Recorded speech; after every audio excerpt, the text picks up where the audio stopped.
Good morning, everybody. Welcome to another episode of WCM Fireside Chats. My name is Brian Searl with Insider Perks here, as always, with Cara Braeutigam from the Canadian Camping and RV Council. Mr. Ryan Crots from Petoskey KOA is supposed to join us. He told me he was on a call right now with his boss and he would be here right on time, and it's obviously right on time, so his reliability is coming into question here a little bit, but hopefully he'll be joining us here in a few minutes just to give us the campground under perspective and things of that nature. I really like having Ryan on the show. So just going to cover kind of an open discussion today, talk about some news, things that are happening. As a reminder, if you would like to comment, join the show, kind of share your feedback with us, you can do so on any of the Facebook pages where we are live. And then we are also available as a podcast on Google, Spotify, all those kinds of places too. So what's up first, Cara? What do we got? Oh my gosh, I feel like, well, I guess I think the oh my gosh, I'm sorry. I feel like my Wi-Fi is potentially going. That's a shame. Okay, It happened over last month, so if you don't want to pick one, I can pick one too. But I just figured you could start and then we could rotate. So yeah, no, I apologize. I really want to touch base on this availability search capability that KOA just launched. I think it's awesome to see this kind of real time campground search capabilities that our industry has kind of really been missing in a broad sense. Do you want me to share my screen? So, because we were playing around with this morning. Yeah, please. I'd love to check it out. And hold on a minute. Let me put this in another window so I can figure out how to do this on without overlaying myself. KOA, toggle on. There we go. Okay, so KOA.com. Yeah. So we're playing around with this morning. I'm not gonna be able to see myself while I do this, but we were typing a destination, right? So I think we picked Pennsylvania is what I would pick anyway. Thing. And so if you go to Pennsylvania, I don't know like all this is new or what they're talking about, but I'm still fascinating. I'm pretty sure it is. Yeah, so I just kind of stumbled on an article that announced that they've just launched this. So let's do the 17th to the 22nd. 17th to the 22nd. All right. So we're going to just find a KOA, and again, we're searching all in Pennsylvania here. Yeah. I think we can put. Let's go ahead and put this in here. Let's say we have 2 adults. No kids, and we've got a 32-foot fifth wheel, is that a thing? Yeah, sure. No slide outs, no pets. Oh, you're the dream guest. I know. All right, so now, like you can see here, there's a Williamsport South Nittany Mountain KOA, good park. Or at least they still own it. I'm not sure. Oh, awesome. But so there's 3 columns here. We got RV sites, lodging sites, and tent sites. And my mouse is dead here. There we go. And so it says, sorry, there are no sites available based on your search. Mm-hmm. And then there's a couple other things, right? The equipment selected is not compatible, obviously, with a lodging site. We're not going to pull a motorhomes out or a tent site. But if you scroll down here, you can kind of see in real time, it says checking availability. Yes. And then it says nothing available. Sites available. Okay. Sites available. So we could go there. Reserve now. Yeah. And you can just kind of keep scrolling down. So this is so fascinating to me, just because we really are seeing so much appetite from guests, from camping consumers, for dynamic tools like this. And I think it's really important for campgrounds to pay attention to the desires of their guests. And the argument sometimes can be made that, like, well, my park is full, so I don't have sites to list on a online thing anyway. But that might not always forever be the case going into the future. And I just think exposure and this kind of just deliverability to consumers on this quick live format is really fascinating. I love seeing this. I'm super excited for where this is going to go, and I think those campgrounds that are kind of ahead of the curve, ahead of the game, are going to be able to really benefit from utilizing tools like this with their business. Obviously, KOA is so well known for like pioneering stuff like this. But I know here in Canada, we've been working towards building a tool like this at goarving.ca's National Reservation System and Trip Planner tools. And so, what's one of the biggest barriers to getting that really bookable and dynamic like this is getting campgrounds to participate. So, there's obviously logistical challenges, other logistical challenges too, that make something like this. KOA is so well positioned to be able to do this because they use a specific booking system and all of that is integrated easily. And so it makes so much sense to me that they've done this. And I'm listening to you, but there's only one site available here. So you want to go camping before this is gone? Yeah, take it. Where is it at? Oh, it's in Water. It's a little bit far away from me. I don't know if I can make it there in time. Oh, Bellingham's so beautiful. It's one of my favorite spots in Washington. Go to Bellingham. I get 10 days to get there. I might be able to get there.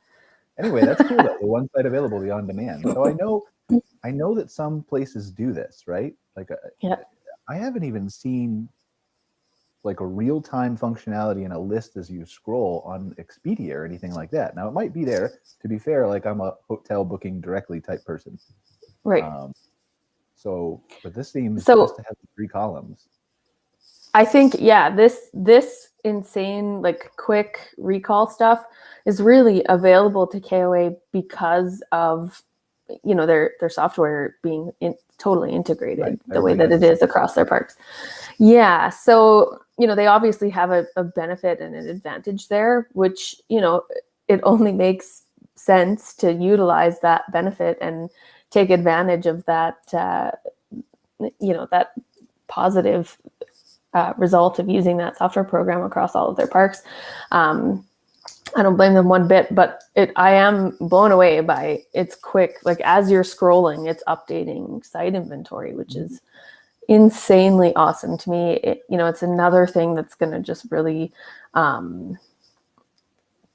keep KOA kind of at the top of the heap in terms of who's booking where. They're just so exposed and providing availability on live like that is it's the stuff of my dreams. Look, it's gangster Ryan with his backwards hat on. He decided to finally join us. Good morning, Ryan. We Ryan. were talking about KOA and you missed all of it. Did I miss the whole?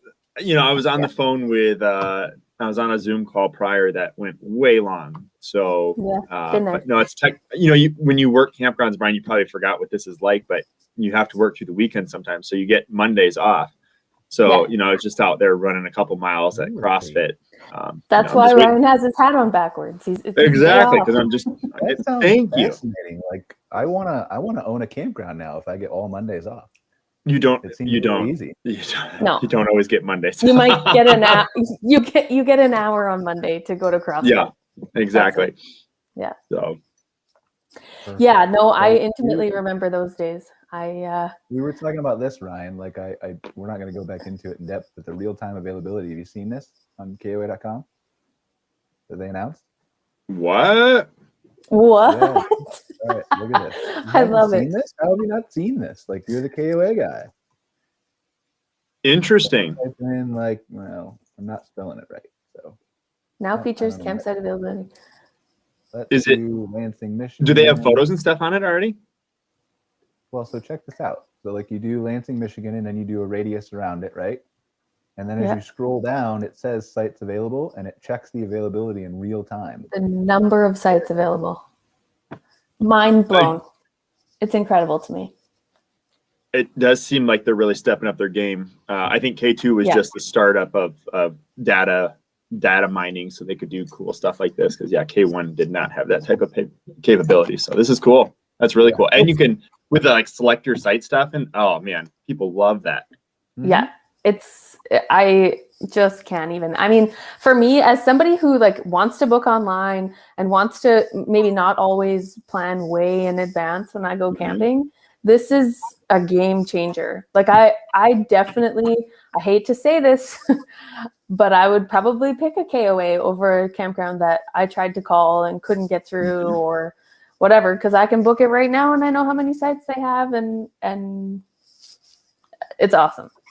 Yeah, I've noticed our phone calls, like even with just like turning on select your site for online reservations, our phone calls go down about half. I bet. Because they don't need to talk to us anymore. All of our phones are ringing for like bundles of wood or to your site. Like it's for the guests that are on site now, and less of the reservations coming in. Yeah, it really changes the dynamic of like how your front office needs to work and what those expectations are, and the level of guest services you can provide to those people on site, because your front desk staff isn't just sitting on the phone all the time or whatever. You're always going to have those campers who want to call and don't want to book online, and so it is what it is. But this ability to really shift where your manpower needs to be applied, and how your front desk staff can be focusing their energy on guests is really cool. I love it. Yep. Agreed. It's all about the guest experience. I mean, totally. Filtering and showing them the options and giving them what they want with easy access and all that kind of stuff. So it can all be done. I mean, obviously, like I've never done anything like the real-time availability, but just pushing the technology and figuring out how to do this stuff, it's all possible. You just have to want it. Well, I'll speak from experience and say, specific to our tools we're trying to build at goarving.ca, there's a real barrier to like integrating software and getting everybody who's in the sandbox to play together in the sandbox.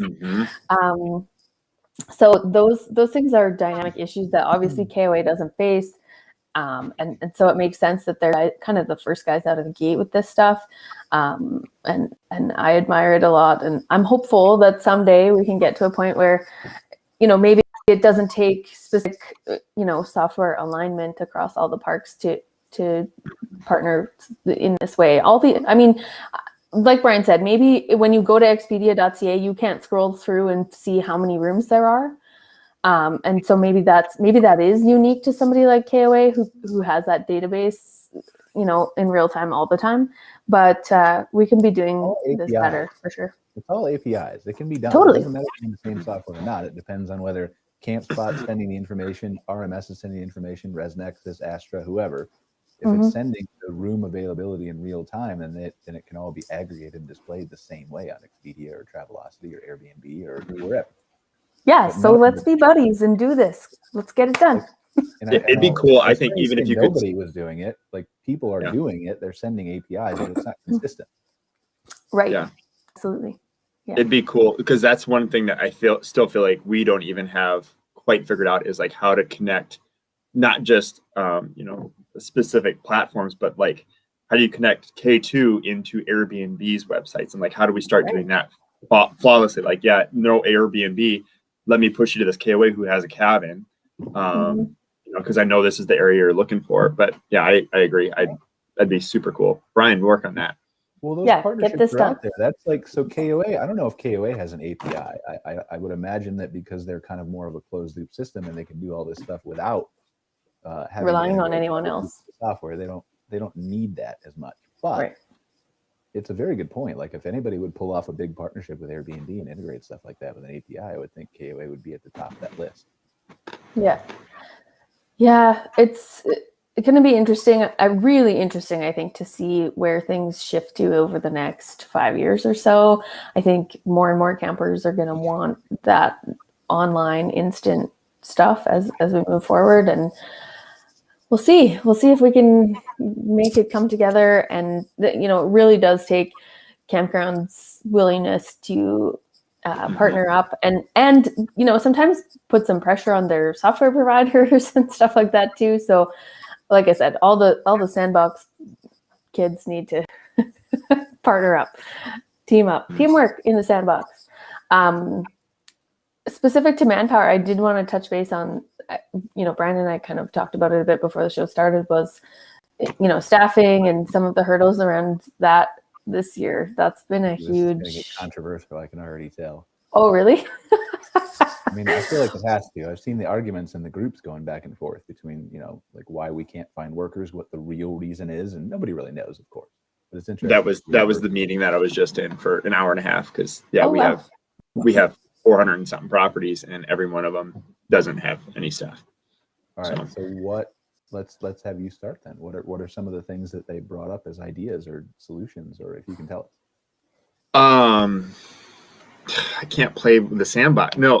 So yeah, see, here's the problem is it's all region by region. Like even, I mean, there are issues across the country, but like what we have to pay an employee to work for us in Petoskey, which is like, Petoskey is probably one of the coolest places ever to live. You're right on Lake Michigan, but McDonald's is paying $15.50 an hour. Subway is at $18 with a $2 signing bonus. So it gets you almost up to $20 an hour for making subs. Like, how do you compete with that in this industry? And, one thing that we do that's unique, and I would say KOA is probably the best staffed of any property that Sun owns, because they're not really big into the work campers. And I was big into work campers before Sun purchased it. And I'm like, I know this is the only way I can do it, because you're getting the benefit of housing. Yeah. And your salary. So like, yeah, we're probably paying a little bit less than what you make at Subway or McDonald's, but you also have a really cool place to live. And that's the only way that we're getting around it a little bit. But, that was the exact meeting, is like, okay, how do we make it so that the staff want to be there? Because it's great now. Like, they're like, oh, we're so happy. It's so calm. It's so easy to get place. Okay, July, when you're busy 7 days a week, all of a sudden this isn't fun anymore. And like, I just want to go to Mackinac Island and I can work at McDonald's for 14, and they can work around my schedule. And like, okay, how do we address this now and get the training or whatever we need to do? And, we're going to increase what we're paying people and post some but we haven't had a single person apply to work at KOA this year. Like, it was all I knew people and was calling them. That was the only way that we got the staff that we have. I don't know what it's like up there. It's got to be similar, right? Yeah, we're definitely facing some hurdles here too. I think, there's some specifics surrounding, we're still kind of paying out emergency response benefits specific to COVID. So that's impacting some things, specifically in these kind of lower wage range brackets and things like that. The government has done some strategic things where you can still receive those benefits if you work, a certain number of hours over and above. I can't remember how many it is. So, they're trying to get folks, go out and work, earn some dollars, and we'll still give you your benefits. But we are still seeing some barriers to that. And of course, we're in a very different scenario up here. A few of our provinces are either still not open for camping or just opening now. And a lot of our operators kind of weren't sure what opening date would be. And so that has impacted all of their hiring stuff. I think we're really going to see again another summer like last year, where we had a lot of operators running kind of bare bones teams with barely any staff on hand, and that's troubling, because then they end up really wiped out and struggle by September or October to like you said, you get an hour off on Mondays maybe. Like that's not sustainable really long term. Yeah, and it's not, what kills me about it is it's not giving the guest the experience that they expected. Like, you're offering a subpar experience, because normally I would be walking around the campground like, oh man, it's so good to see you. You want to do tie-dye? Let me show you how to do tie-dye. And instead, I'm running like a chicken with my head cut off, running from the firewood bin over to the store to check some linen, and now I'm trying to back in a camper, and someone just ran into a tree, and you're like this isn't the experience. And you're 190% over budget, so you're getting more guests than you've ever gotten before with a quarter of the staff, and like, okay, this is going to be a good summer. But and that's what, like, I spend the first morning, I probably spend half of my day walking around and telling the staff how important they are, because like it's you keep the ones you got, because you're not going to get more. And it's all, I had an assistant manager in Kava who, he said, it's all about the, what did he say? It was the atmosphere of his workplace, basically. That's the only reason, he doesn't people care about money, and that's like the negotiating tool, but if they love where they work, sometimes you can look past the wages. And it's hard when you go up to them like, okay, you didn't clean this bathroom right, you didn't do this right, you didn't do this right, and then you expect them like, oh, you got to stay here till September with me.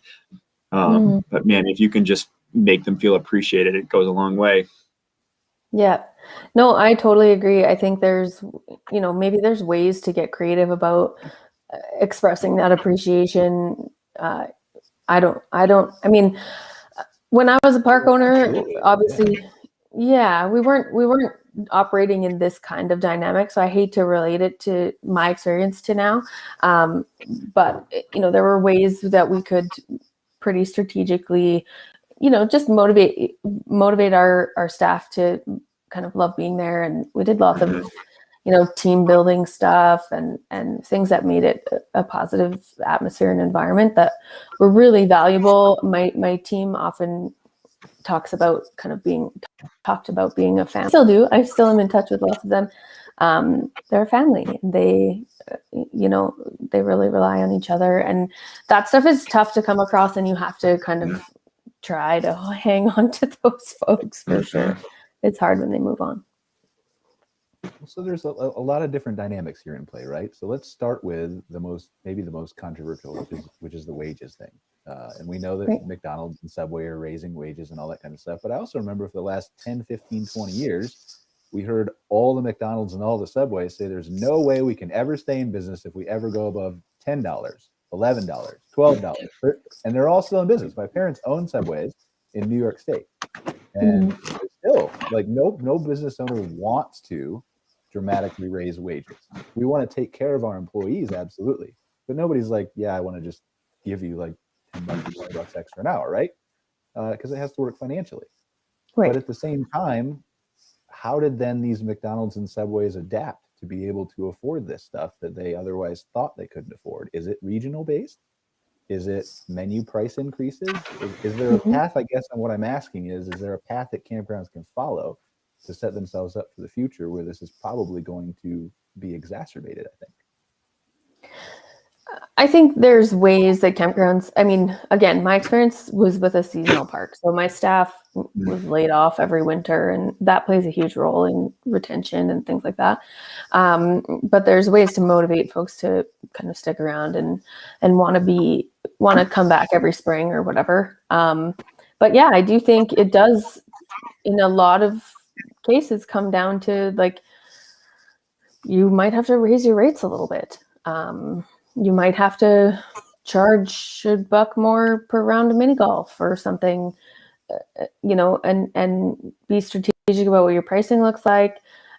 Those are tough decisions to make and balance. And sometimes I think it takes kind of trying out different things to see how that works. It's only part of the problem, right? It's a very small part of the issue. Just like Ryan said, there's the revenues there at Petoskey and a lot of other campgrounds. It's just, and so it's not just the question of throwing money at people. It's the atmosphere and the environment and the seasonality, like you said, and all kinds of things. Yeah. So it's so funny. When I was a park owner, people used to come up to me in my park all the time and say this is my dream to run a campground. You must love your life. And certainly those things are awesome. But I used to say to them, you want a job? I could really use some help. Come and work. Come see how it is. And I do see things in those Facebook groups all the time. You see folks saying I really want to buy a park, but want to learn more about the business first. How can I, get a job with one of you guys and learn? And so maybe those are strategic ways that campgrounds can, it's tough. It would be lovely to see some sort of way to provide my wheels are just turning. I'm literally spitballing right now. But maybe there's ways to incentivize staff so that if they spend so many seasons with you, they get some sort of certification with an education hospitality program or credit or something like that. Like there's got to be ways to get strategic about those things. I used to partner with the school in my province that specifically did hospitality training. So we had kids do their prior to graduation, their work experience stuff with us. Kids, I call them. They're university level adults, and they would spend a season with us or whatever, and that would apply to credit towards their education training programming. So I know that's not accessible to every campground operator, but there are ways to strategically utilize stuff in your area and things like that that maybe could help. I don't know. I mean, how big is, and I know it's big, but how big is the seasonality? Like, is there a way to solve this issue? Like, you look at sun, right? And maybe you guys do some of this already, Ryan, but is there a way to transfer people summer north, winter south? I mean, is there because I feel like it's the seasonality that's a huge, like, well, I want a job, but I want a job for more than 6 months. Because that's a huge chunk of workforce. That is, I've literally just had that conversation with I think senior vice president of Sun. He actually came up to the property this weekend and we were talking. He's like, what's the biggest thing we could change to make Sun better? And I said, KOA's got a work camp program that is, it was really, really strong back in the day. I don't know if it is anymore. And I can't really hire from them anymore with Sun's, because Sun hires out 30 days prior, so you can't like submit contracts and stuff. So it's a little bit more complicated. But one thing I was telling him is like, do you know how many work campers you could have if you offered them full-time year round? So it's like, I'm going to train you, like almost like a manager training program where it was like, we start you at this property. You learn everything there is to know about maintenance lead. So how to do scheduling, how to do payroll, how to do, change water pumps, how to take care of a pool, how to, change out breakers. Once you learn that, we send you to a northern property. You get to pick. We have a lot of them. Pick which property you want to go to, and you're their maintenance lead. And then once they close for the season, we send you down state. Because I was like, once you find the leads, whoever your lead people are going to be, like filling around them is easy. But finding that person that you can rely on, like he's stepping in, he knows what he's doing. All I have to do is teach him the property layout.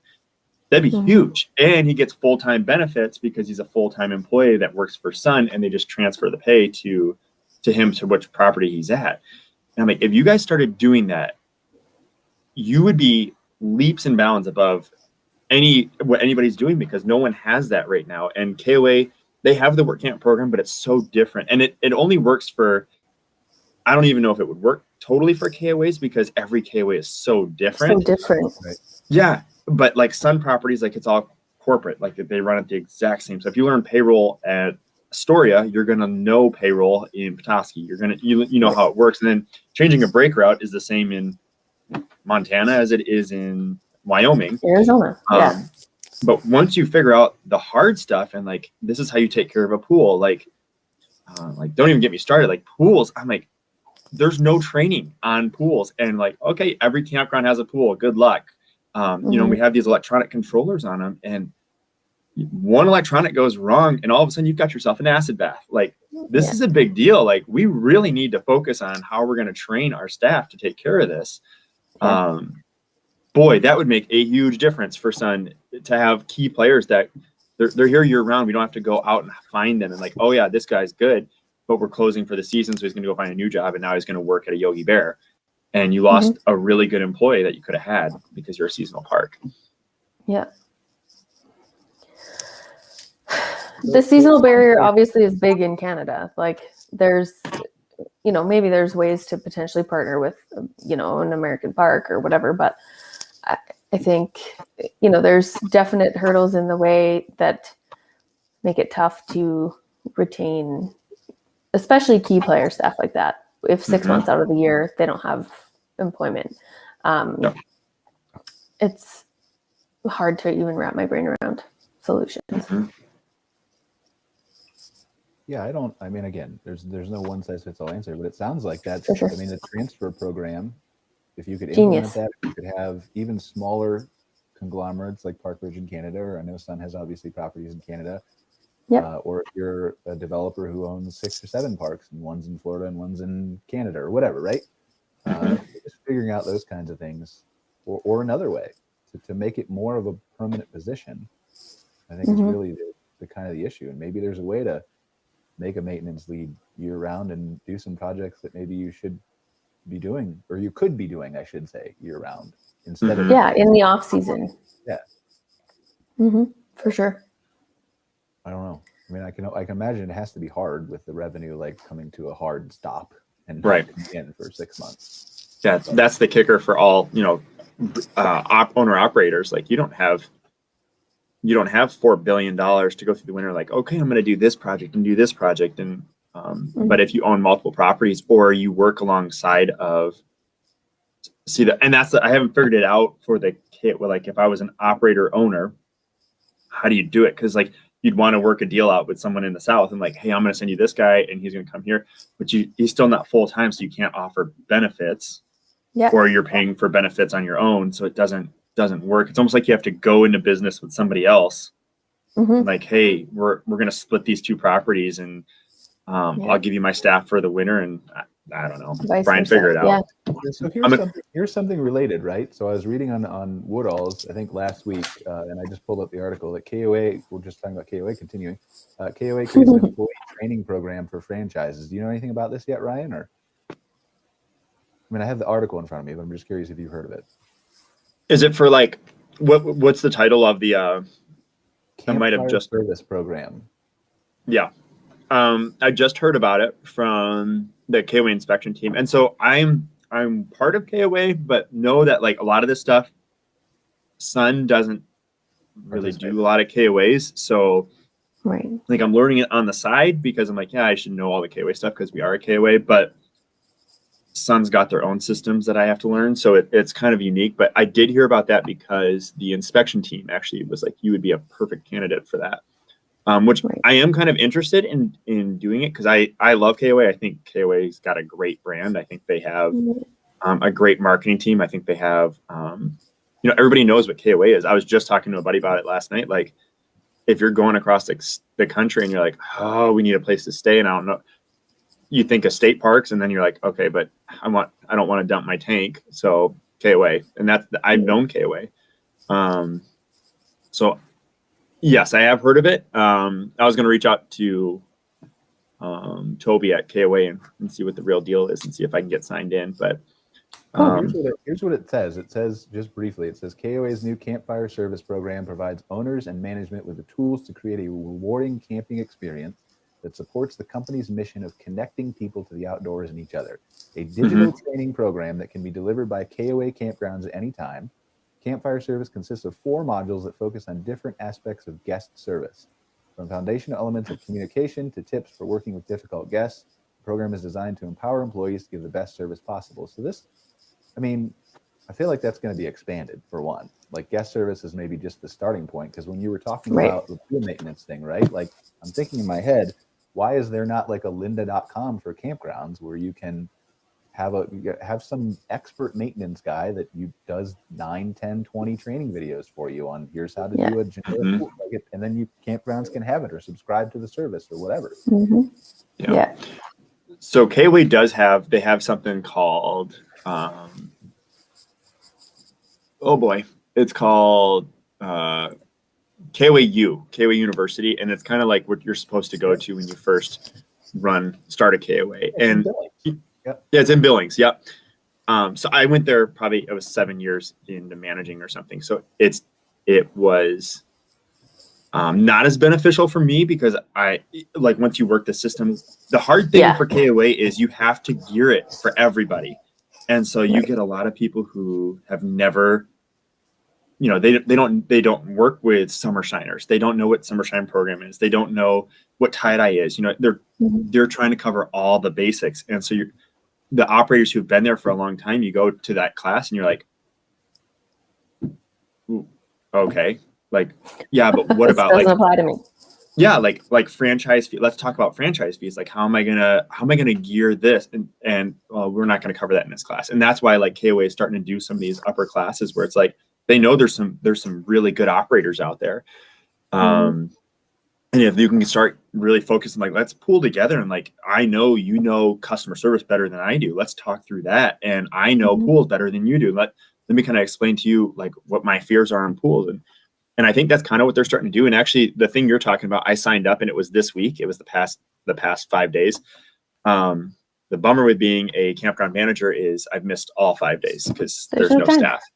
So I do the same thing as a business owner. So, I mean, we signed up, I signed my team up for, I think, a conference called Ad World like a month ago, and I had 30 days to watch this stuff, and I watched like one session, and now it's going to go by. So I missed because they had like a K2 training and like budgeting, and I was like, this is going to be cool. Like, I'm excited to sign up for it. And, you know, right about the time that the class starts, that's when a seasonal comes in and is like, this is the worst. Listen to how terrible my life is. My cable TV, I have Golf 2 and Golf 3, but I need Golf 4. And Golf this is a priority. And I'm like, okay, let's go figure out Golf 1. Yeah.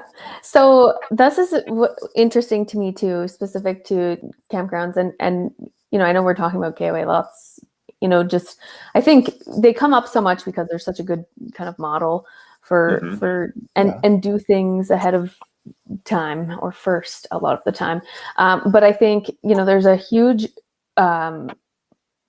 ability here to start pretty, like that session that you signed up for, Ryan, that you missed all those 5 days. Is that content available recorded? Can you watch it? I believe so. I haven't looked at it, but I'm pretty sure it is.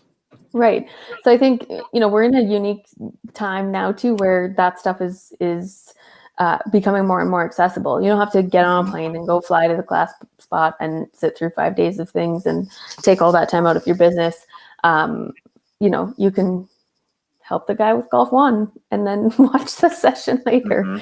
But, you know, I'm excited. I know CCRVC is really talking about for our members expanding our education training programming specifically in those ways, so that we can not only be providing that cool live, like one-on-one ability to communicate with each other session, but then also, you know, make it really accessible afterwards. And we saw things like our conference in January really demonstrated how valuable that was to campground owners and how much appetite they have to, you know, access content like that, whether they're, you know, specifically outside of the franchises that obviously are already offering those resources to their groups. It's exciting. I'm hopeful we can continue to grow it and do some unique stuff. Interesting balance, right? Because obviously we all want to be in person. We all like being in person and doing the networking, and we should never get rid of in person. Nobody's advocating for that. But at the same time, I think what COVID taught us a little bit was that maybe there are certain things you can do in person, like KOA's thing in Billings, like Arvik's National School that they have in, I think it's in Myrtle Beach every year. Or maybe they move it around, I don't know. But there are, I guess, tracks that you should concentrate on in person. Like Arvik, I think, has level 1 and level 2, or year 1 and year 2, where you come back. And like you were saying with KOA, they're trying to cram everything into one thing. Well, if you've got a class that's geared toward year 1 and year 2, maybe like Arvik does, but then you're supplementing that with additional on-demand content that people can do based on their level and based on their interests and based on what they want to learn. And I think that's the marriage of two perfect worlds almost. And there's, I think, a lack of that digital content that's been created yet so far in the industry. Yeah, I'm excited to see that kind of library of resources continue to grow, specific to campground operations, and you know, provide that to operators, private operators as well, who, you know, are kind of flying by the seat of their pants on that front on their own a little bit more. I think the biggest hurdle often with that stuff is like session topics and finding the best pros to deliver the content and things like that. Those are, you know, tough. Yeah. But we rise to the challenge. Oh, but I think part of that is what a KOA or an LSI or a CCRVC or an Arvik not necessarily should be doing, but I mean, I have my own opinion on that, right? It's just my opinion. I think they should, but could do a whole lot easier than individual campground, because CCRVC can go out and they can find that expert. And even if you've got to pay them, right? You have, I don't know if you have the budget, but more likely you have the budget than an individual campground owner does. Exactly. Bring in that expert and pay, and then provide that to all your membership. And whether it's a small fee to access that training, or whether it's included in membership, whatever it looks like. I think those big organizations need to facilitate this kind of stuff. Yeah, it's one of the fundamental reasons, in my opinion, that they exist, is to really develop or deliver resources kind of industry or at least membership wide that, are tough to come across on your own as a sole kind of operator. It can be argued it's similar to choosing to operate a franchise because of the obvious benefits of being a franchisee. You get access to all these resources and tons of great stuff that you potentially don't get as an individual kind of operator or owner. Let's shift gears a second and talk about how the business is changing, right? I was reading this article by Andy Zipser. I think it was in RV Travel. I've met him a couple of times at different conferences. We actually used to work for his campground before he owned it, when it was still Stanton Walnut Hills KOA. Right. And so Walnut Hills Campground, I think it's been that for like 8-9 years now, but they republished it in Woodall's, I think, this morning. And so just kind of going through this, and I'm just skimming it, and I didn't read the whole article again yet, but he's basically talking about how things have changed since he bought the campground, and some of it he likes and some of it he doesn't. And so you guys have owned parks, obviously Ryan in his case manages, Cara used to own a park. What is your thoughts on the way this industry and these parks are changing, both with technology and guests and demands and new people coming in and bigger rigs and all that? Like, is this changing for the better? Is it changing for the worst? Does it depend on who you are and what you want, or? No, I'm letting you go first on that one. That's a hornet's nest.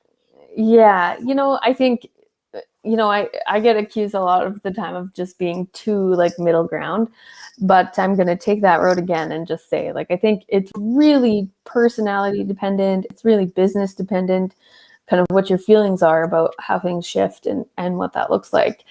You can ask one camper on the road, if they want to be able to book online and plan their trip from A to B ahead of time. And then the next camper you stop is going to have the opposite feeling. So, I think there's room in the big sandbox for multiple, different models and ways of operating and things like that.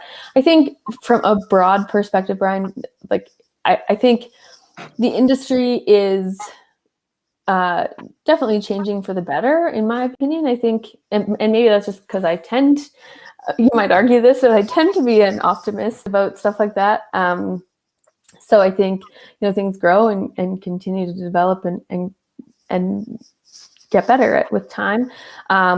You're always going to have outliers and issues and things like that. And I think, the biggest thing is being really malleable and adaptable. And I'll argue, I know a lot of campground owners, and I'll argue that they're some of the most adaptable people that I know. Certainly you have, again, all the outliers who want to keep things the same. And there's camping consumers who want it that way and don't want to book online or, have to book in advance at all. They want to show up. And, the same argument can be made for, like, there's a huge, desire for things like boondocking and, camping out in, specifically in my province on Crown land, camping is huge. There are certain areas of this province where you can just pop an RV wherever you feel like and camp for however long you feel like. And there are a lot of folks who like to camp like that and really rough it.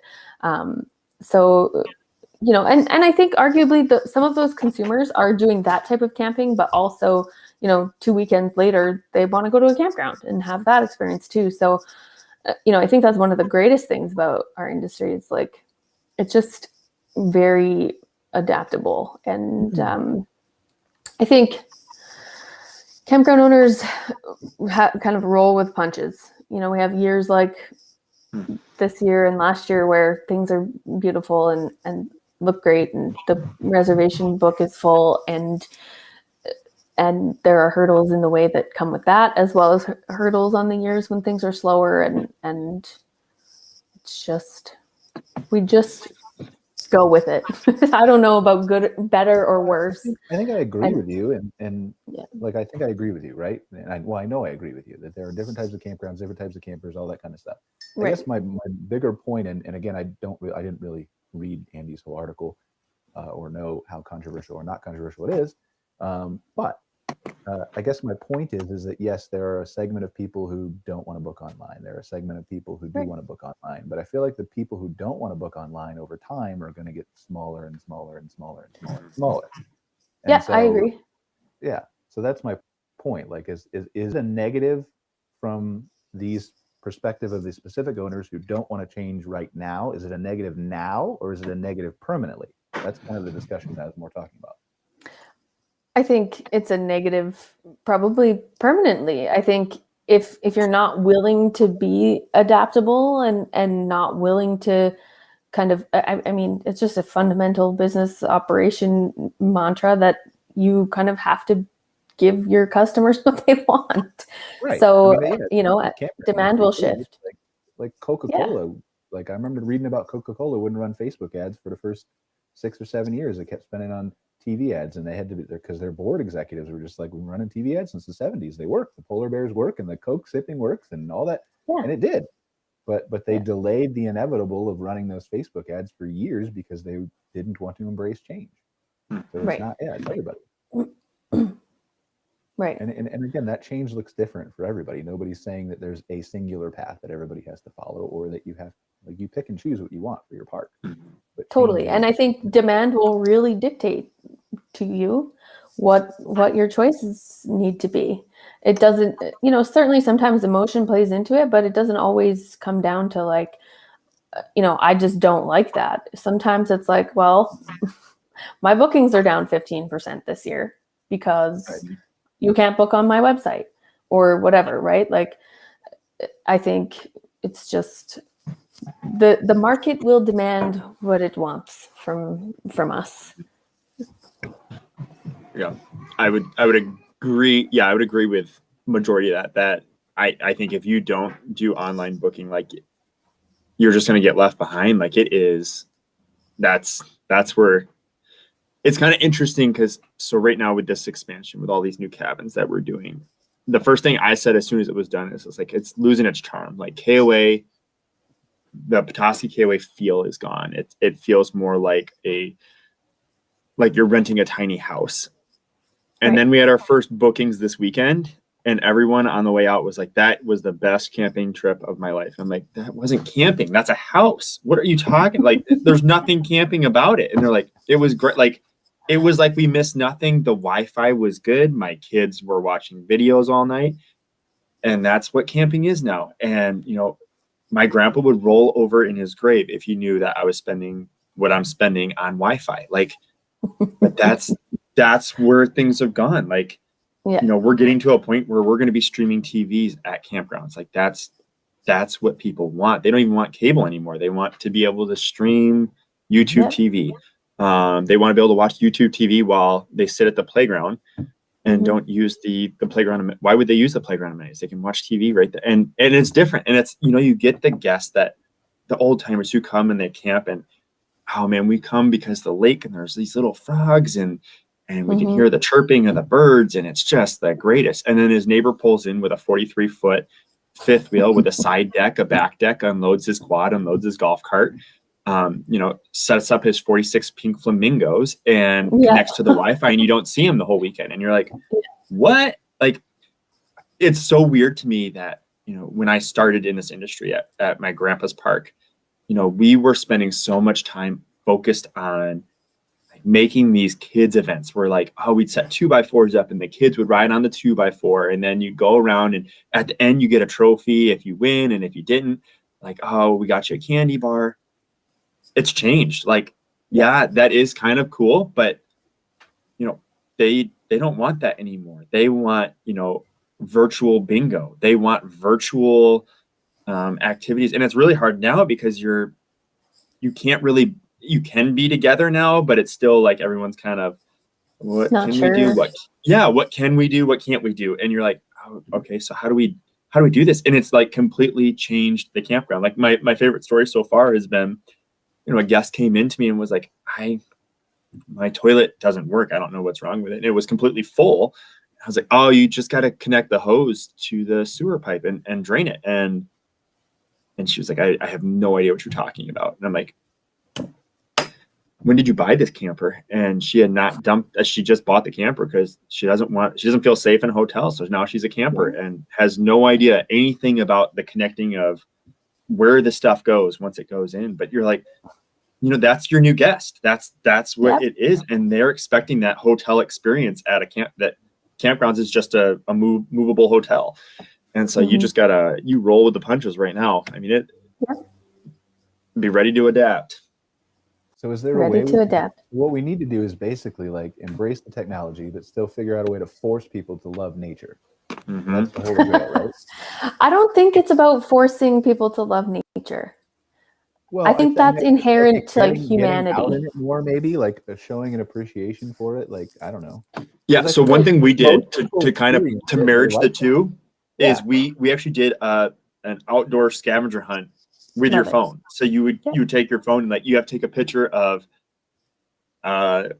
this type of bark, like a white oak tree or something, whatever it is, and take a picture and you submit it through the app or whatever. And oh man, you didn't have to even show a kid how to do that. He knew everything about the app. I know better than you. Yeah. And he's like, I just reprogrammed your app. It's fine. It's way better. Yeah. Like, okay, I fixed it. No idea what you're doing. But yeah, if you can somehow incorporate technology, people love technology right now. And the more technology you can put outside, the better it is for them.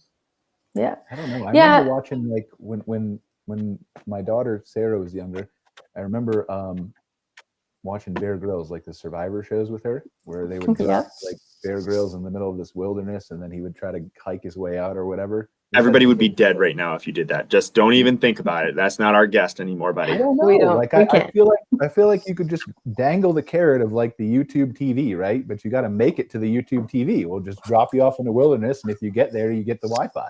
You got to earn it. Yeah. Listen, I think launch. You should talk to them about that, right?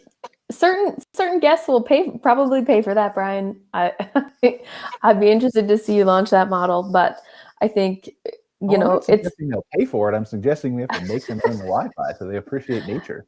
That's paying for it. If I have to fight for my life to go watch YouTube TV, I'm earning it. In the Sahara, but we could drop them off in the middle of two sun properties, right? And then no matter which way they go, they're going to find a sun property. Just eventually get the Wi-Fi. Yeah. Okay. It's almost like making people eat crickets. Like you buy them for your friends. Like you're not going to eat it. Like someone else would pay for, like the dad would pay for his kids to have to do that, but the dad's not willing to do that. Like, it's a good idea though. Fear factor at campgrounds. Yeah, fun. I'm getting pretty good at filing incident reports, so that'd be good. I was just going to say, there's no liability issues there at all.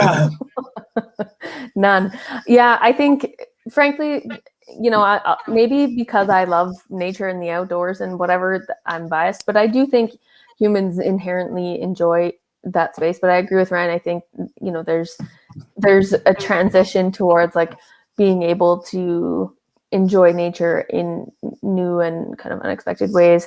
But again, I think you're always going to have certain campers who do want to disconnect and do want to, not watch YouTube TV when they're on their camping trip. The most interesting thing I think about our industry specifically is our market demographics are so broad and so wide. You really have, the blue collar family, and then, somebody's driving a $500,000 RV parked next to them. So, it's, in my opinion, the main reason campgrounds need to be so adaptable. I think some of them really focus on a certain market demographic and do it really well, and our bosses at that stuff.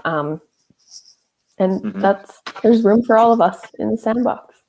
Yeah. I I will say, so the last park, I worked a couple parks ago, was out in the middle of nowhere, disconnected, didn't have Wi-Fi.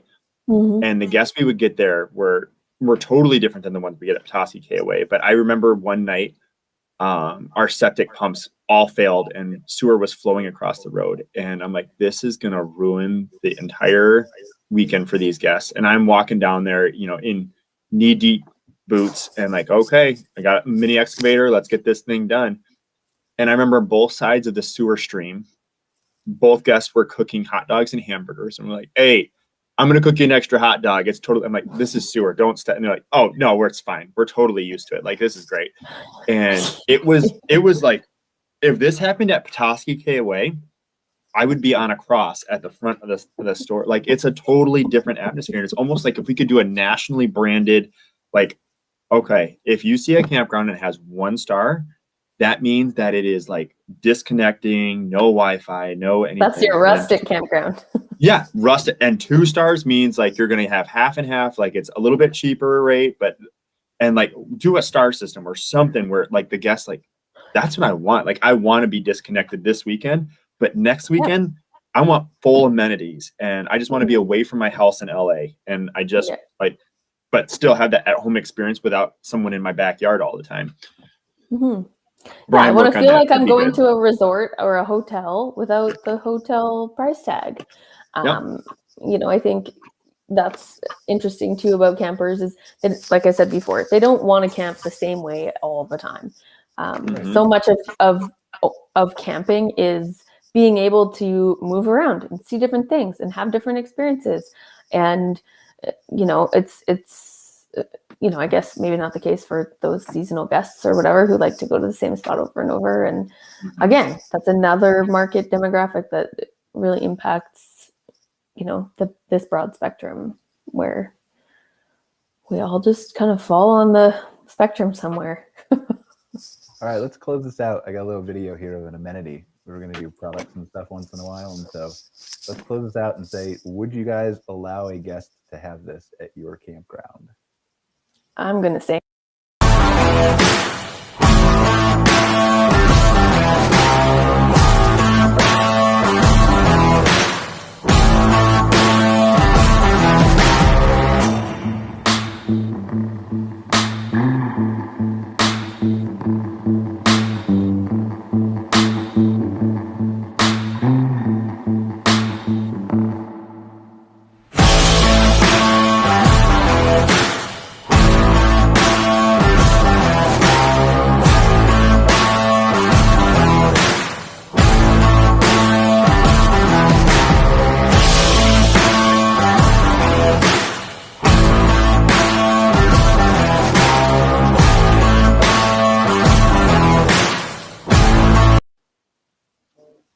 All right. So we hear people about the tents and all the kinds of things on their site, right? Is this allowed at Petoskey KOA? Is this allowed at Cara's? Where do I order it? I could sell those faster than they could get here. Oh, yeah. I have it's super cool. For a while, but yeah. Are you kidding me? That's awesome. I mean, but for the person who's not pulling a trailer, right? I would love to see a seasonal like sit in the back of that thing at their site and just like comment to everybody who walks by and just. Yeah, the only thing that would be bad is guarantee some little kid's going to be riding in the back of that with his dad driving. Well, someone's driving. No, that was my first thought liability. Yeah, I mean, that was a thought I had, but I don't know if it was my first thought. My first thought. I'm always like, how much is this going to impact my insurance coverage? Yep. Yeah, I think some of that, you're right, though, would move really, really fast for people. So honestly, like, what's wrong with a hammock that has a stand? Why do you need the hammock on your Jeep? I don't know. I feel like you should. I feel like you could. Can you trailer mount? Can you hitch mount those to the back of park models? That'd be super cool. Probably. They have hitches on the back of fifth wheels. Yeah. With the tri-stacks. Well, but I mean, like your cabins and stuff like that. Could you put a hammock there? Oh, get out of here with that nonsense. Those cabins are ridiculous. They don't need anything else. I'm not saying permanently, but you could rent it in your store as an amenity to charge people extra for per the day. I would sell them. I would not rent a hammock. That people are so destructive with hammocks This weekend we have a couple trees next to our fire pit that are like the perfect distance, and we had like 9 hammocks stacked up, and the kid on the top just like butt bombed the next 9 down. Like, oh man, please don't die. That's all just don't die. But he was fine. Yeah. That's my worst nightmare. Yeah. All right, guys. Well, I think do we have anything else we want to wrap up with? No, I think we covered the good discussion today. So appreciate you guys. Obviously joining us all the time. We'll see. What do we have next week, Cara? What's going on next week? I'm hoping we can get in for a conversation with Camping World. I'm waiting on confirmation for that still, but that'll be good if we can. Just they're doing some cool stuff, acquiring some businesses and things like that in the industry. So I just want to hear about what they're working on. Cool. All right. Well, thank you guys. Appreciate it. And we will see you next time. All right.